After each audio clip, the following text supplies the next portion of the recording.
Sous le thème Traçons l'avenir, des jeunes de 15 à 35 ans seront sensibilisés à la participation citoyenne au travers d'ateliers, de conférences et de parcours. À ce sujet, je m'entretiens avec l'un des responsables de l'Institut du Nouveau Monde et coordonnateur du programme AGO, On change le monde, Olivier Lenoir. Bonjour, Monsieur Lenoir. Bonjour. Merci d'être avec nous sur le plateau aujourd'hui. L'un des buts de l'Institut du Nouveau Monde est d'aider les jeunes de demain à dessiner le prochain Québec. Comment l'école d'hiver les aide à être davantage interpellés? L'école d'hiver, c'est un rendez-vous pour tous les jeunes du Québec qu'on a le plaisir de faire cette année à Jonquière. Et l'objectif, c'est de les rassembler, d'avoir du plaisir ensemble et puis de leur donner le goût de l'avenir. Et on l'organise autour d'ateliers, autour de tables rondes, autour de rencontres de personnalités inspirantes et de parcours qui vont leur permettre d'agencer leurs idées et puis de proposer des idées concrètes pour changer le monde, pour tracer l'avenir. Alors je dirais, c'est une école de citoyenneté, une école où on prend de l'information, où on en débat et où on fait des propositions. Notre objectif, c'est de leur permettre de devenir des citoyens plus actifs dans le Québec d'aujourd'hui et de demain. Mais pourquoi est-ce important d'intéresser les jeunes? Parce que les jeunes, c'est l'avenir, parce que les jeunes, c'est la démocratie, parce que ceux qui vont vivre le plus longtemps dans le Québec, c'est cette génération-là. Donc c'est essentiel qu'ils puissent être interpellés sur les défis de génération, sur les défis de santé, d'éducation, sur l'entrepreneuriat. Donc c'est avec eux qu'on a le goût de travailler. Vous êtes d'ailleurs le responsable du parcours sur l'entrepreneuriat jeunesse AGO, On change le monde. Quels sont les objectifs de ce parcours? En fait, en 2007, suite à 3 écoles d'été de citoyenneté, on avait beaucoup de jeunes qui avaient des projets, mais qui ne savaient pas comment les commencer, qui ne savaient pas comment en faire des projets de vie, des projets viables. Et donc on a créé le programme AGO, On change le monde pour soutenir, accompagner et développer les entrepreneurs sociaux du Québec. Un entrepreneur social, c'est quelqu'un qui va voir un défi de société, la santé, l'éducation, les personnes âgées, et qui va avoir une initiative économique pour répondre à ce défi-là. Et donc nous, notre objectif avec le parcours AGO et avec le programme AGO, c'est de soutenir les jeunes qui veulent monter des entreprises sociales et donc de les aider à faire que ce soit possible et rentable. À quoi doit s'attendre un jeune qui va participer au parcours comme activité? Alors on va en fait l'aider à mieux définir la vision de son projet, ses objectifs. On va l'aider à défendre son projet devant des investisseurs, donc à apprendre à vendre son projet, à le mettre en marché.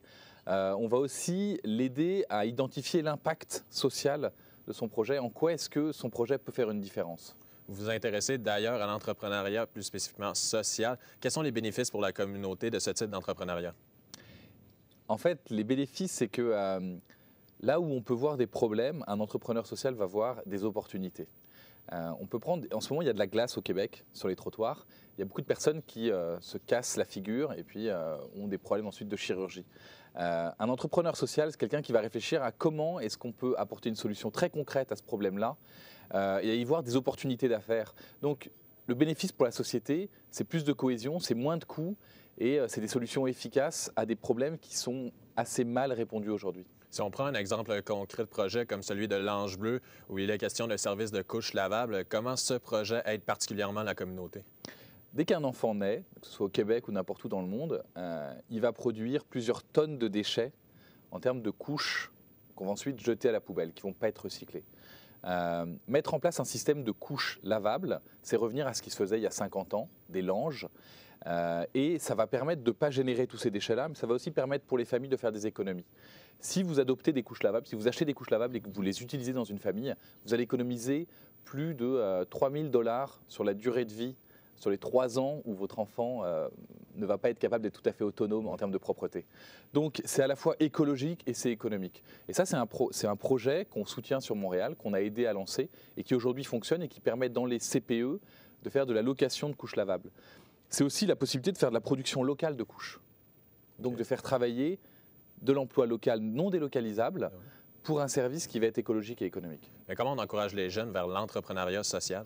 La première phase, c'est de les sensibiliser. C'est de leur dire, il y a des exemples inspirants qui existent et vous pouvez, si vous en avez le goût, faire une carrière utile, qui a du sens et qui vous permet de bien gagner votre vie.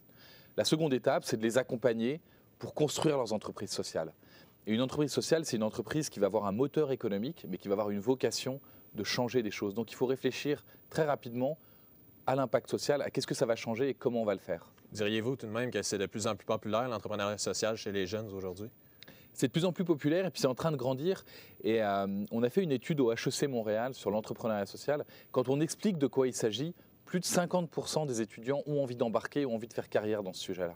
Donc je crois que ça fait partie des solutions pour le Québec de demain, d'intéresser les jeunes. Et je pense que c'est aussi très fort pour la relève entrepreneuriale au Québec. Il y a beaucoup de jeunes qui veulent changer le monde, mais qui ne savent pas par où passer. On peut entreprendre et l'entrepreneuriat social, c'est une de ces solutions-là. Est-ce que vous diriez, en terminant, qu'il manque tout de même un peu de visibilité pour ce qui est de l'entrepreneuriat social en général dans la société? Ce que je pense, c'est qu'on ne parle pas assez solutions. On présente beaucoup de problèmes, on présente un constat de difficultés.